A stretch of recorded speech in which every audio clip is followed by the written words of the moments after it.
Good morning, thriving warriors. Okay, Google, what is the date? It's Thursday, February 23rd, 2023. Great. Okay, Google, what is the time? It's 5:53 a.m. Okay, Google, what is the weather? It's 33 and partly cloudy. Today, it'll be cloudy with a high of 49 and a low of 33. Due to current wind conditions, it feels like it's 24. Aha, so 26 to only a 16-degree temperature change today. It was very cold yesterday. All right, so here we are. Good morning, Matt Fisher. Good morning, Matt. Good to see that you're on here. Hope you're feeling better. Give me a call sometime this afternoon when you get off work if you'd like, so we can talk about some issues, whatever you want to talk about. Good morning, Charlene. Good morning, Diana. Wow, before 5 and we're all here, 5:54. Wonder if somebody else is going to get on. But anyway, good morning. So here we are at Department of Career Services, where our goal is simple, right, Matt? We're here to help you on your journey of getting from point A, where you are now, to point B, someplace better. We do that through what? How do we do that? Through a series of breadcrumbs, right? Bleep, bleep, bleep, along the path of your journey. Breadcrumbs that you can follow to get you from here to there. So this is the first breadcrumb. The first day breadcrumb is our daily 10-minute-ish video. Down below in the description, please subscribe, click on the bell, thumbs up, share, you know the thing. Are, I think, 16 or 17 more breadcrumbs, including a link to our online course, Neuroscience Approach to Success. That is in there. A link to today's motivational video, which is Jordan Peterson talking about how to overcome disputes with other people. A link to the TED Talk of where we are in our 4-week program. This is week 4, day 4. Almost to the end today, tomorrow, Saturday, Sunday. 3 more days. Tomorrow, Saturday, Sunday. And then we're going to start over again, week number 1. More about that later. There's a link to another Daily Stoic short little video, a little Jordan Peterson short little video, a link to Baraka Church's living study for this week. Jack Rowland, another great stuff. Matt, you should look at the Jack Rowland stuff down below. I think it can help you a lot. Seth Godin's daily blog, the transcript of that. So there's a lot packaged into this 10-minute video. So let us get prepared. Let us, not celery, let us get prepared. So what do we need first, Diana or Charlene? Not Charlene, because Charlene doesn't do it. What do we need first? We need coffee, right? Good cracker. What? Okay. Okay, coffee next. Our next breadcrumb along the way, one of the 17 that is down below. It is our daily theme. So each day on this journey, we have a new theme. And let me just say for a second, a journey is not a sprint. It's not a marathon. It's more like a way of life. You could consider your life as like a journey. There are highs, there's lows. There's a lot of boredom, fear, uncertainty, and doubt along the way, frustration, exhilaration. All of the emotions should be in there. You should live each day with a capital L. Live each day. All righty then. So the theme of today is you want to get from point A, where you are, to point B, someplace better along the journey. Aim for the highest possible good. So if you deconstruct that aim, point to it. The highest, meaning instead of just settling for there, you are thinking, well, what's the highest I can do? So for me, typically my reach will exceed my grasp. So I look for something that I can touch, but I can't grasp it. And then I figure out, how can I get just a little bit higher? Who can I get to help me do that? Who can I help to get me do that? Right, Diana, coffee.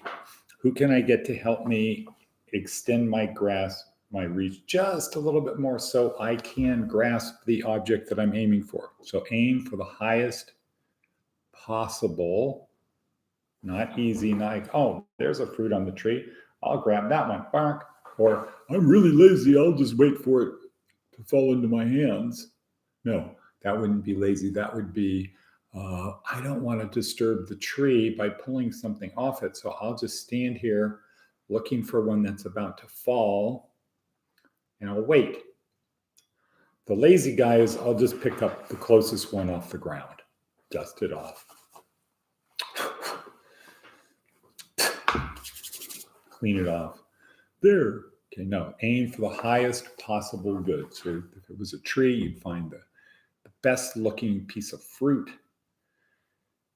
that you could possibly get, aim for that one. Highest possible good, right? Not thing, good, the highest possible good. So how do I be the best drug dealer, drug user there was? No, the highest possible good, aim for that. All right, next, our daily attitude of gratitude moment. So write down in your book or think in your brain, ask yourself the question, what am I so happy and grateful for right now? Or at this moment?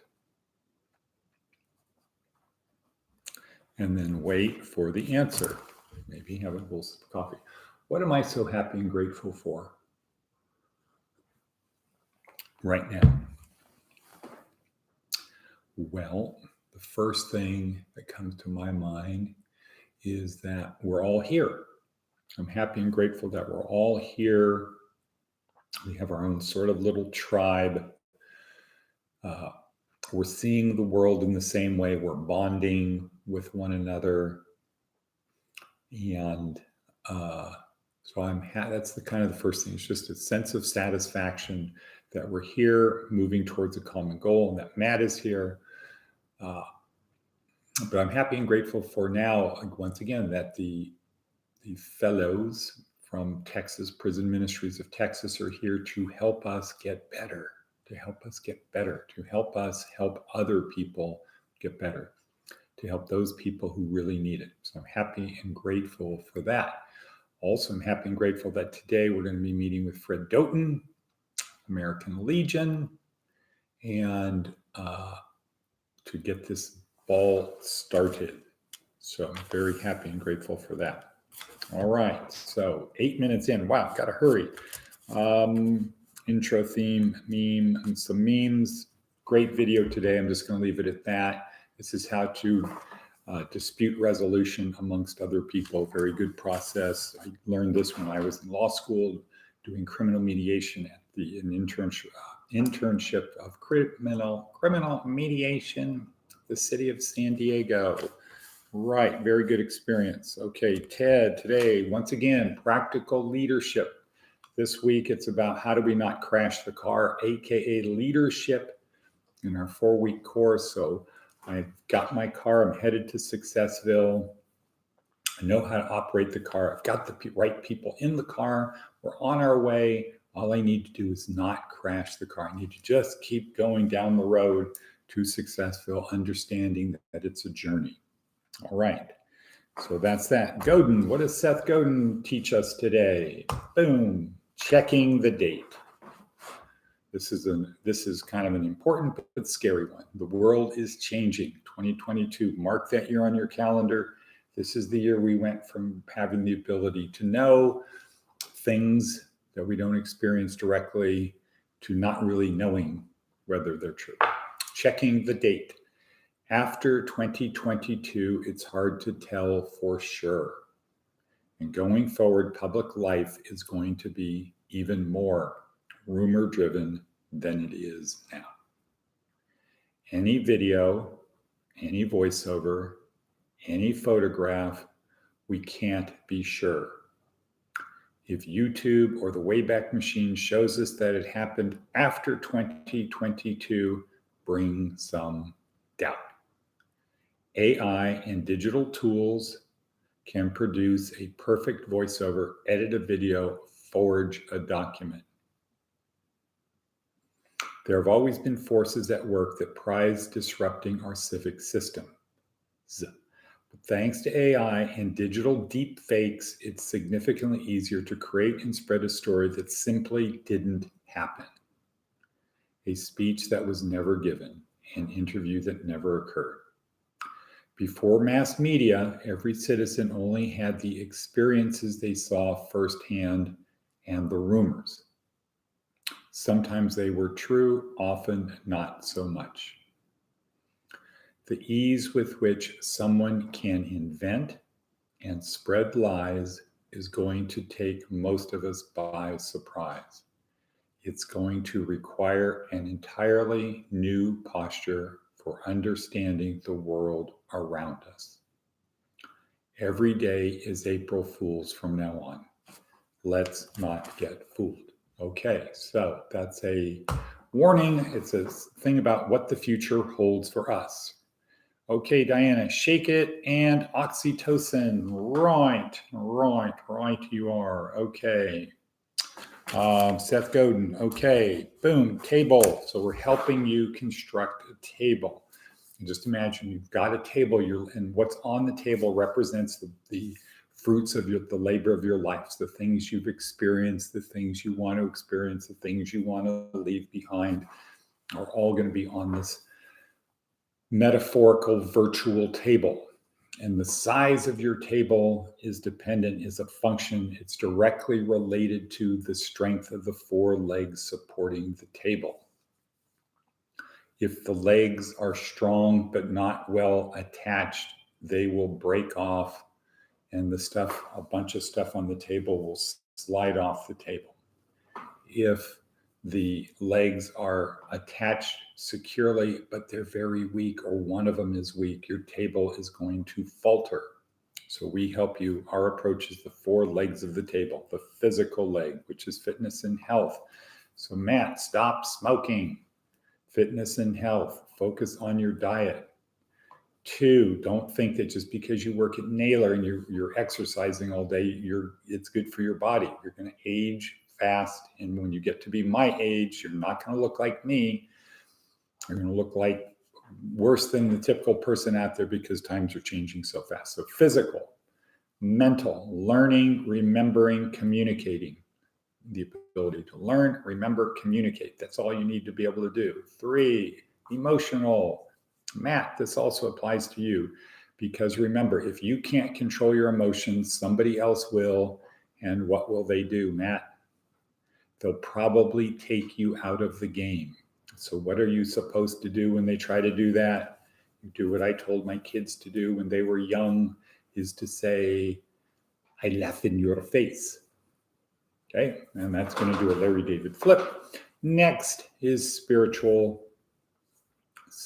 part, the thing that picks you up when you get knocked down. And the best thing to do that is our Savior, Jesus Christ. And for people who are not believers, who do not see Jesus as their personal Messiah or the Messiah, it's good to understand this because what? Because we live in a Christian world. We live in a Christian world. So if at the extreme you think of Christians as the enemy, it's better to know the enemy. But I am confident that once you give it an honest hearing, you will change. So there's that. All right, lastly, last breadcrumb, 14 minutes in. If you are still here, what does that mean, Diana or Charlene? What does that mean? If you're still here, you're still alive, it means that God isn't through with you yet. You still have the ability to help others, help the less fortunate, live with meaning and purpose. For our definition, meaning is act such that everything you do matters, and purpose is service to others. Act such that everything you do matters and help other people who are less fortunate. And with that, can somebody say and cut?